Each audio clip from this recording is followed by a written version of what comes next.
Greetings from Lighthouse Mission Ministries. My name is Hans Urchinker Davis. I'm the Executive Director and here to give you an update. As you know, things are changing moment by moment. There are a lot of unknowns, and I'm not going to say that things are going to be okay. But I will say that the Lord is with us through it all. And I pray for you now that the Lord might comfort you in light of this most unprecedented time that we're now living in. Things are rapidly evolving at the mission as we respond to COVID-19 and the needs of those experiencing homelessness. Our sanitation has ramped up over the last 2 weeks. Guests are being passively screened for illness. Agape and Ascent recovery programs have quarantine rooms set aside in the event someone gets the disease. Jubilee Station is on standby for any drop-in center guests that might be infected.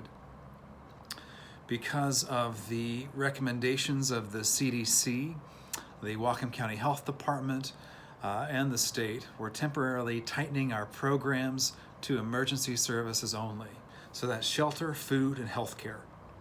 Classes are on hold. Street Connect and Shower Connect are on hold. I will say that the kids at Agape are loving having the time off from school. Staff that can or have compromised health will be working from home.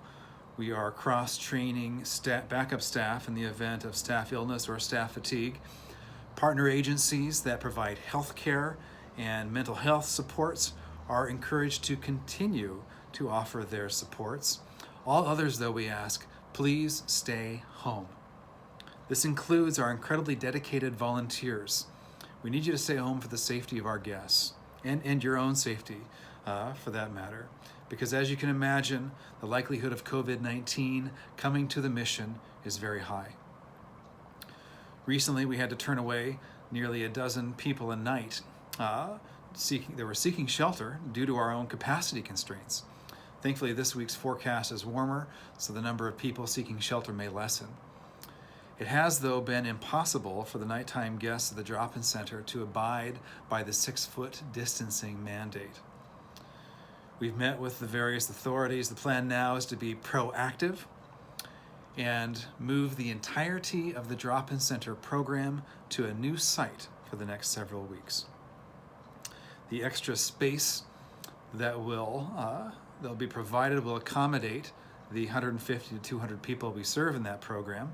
It'll support the 6-foot rule. It'll offer showers and provide separate quarantine space if and when the space becomes needed. This also allows us to utilize existing trained staff. We're not naming the site yet, but there will be more details to come. The church has a long history of care and concern for the poor, and especially so during pandemics, as we've seen throughout church history. They were the ones risking their lives, spooning soup into the mouth of those with the plague. Caring for the poor and the marginalized has always been a part of our job description. Those without homes are far more vulnerable and often have more complex health needs.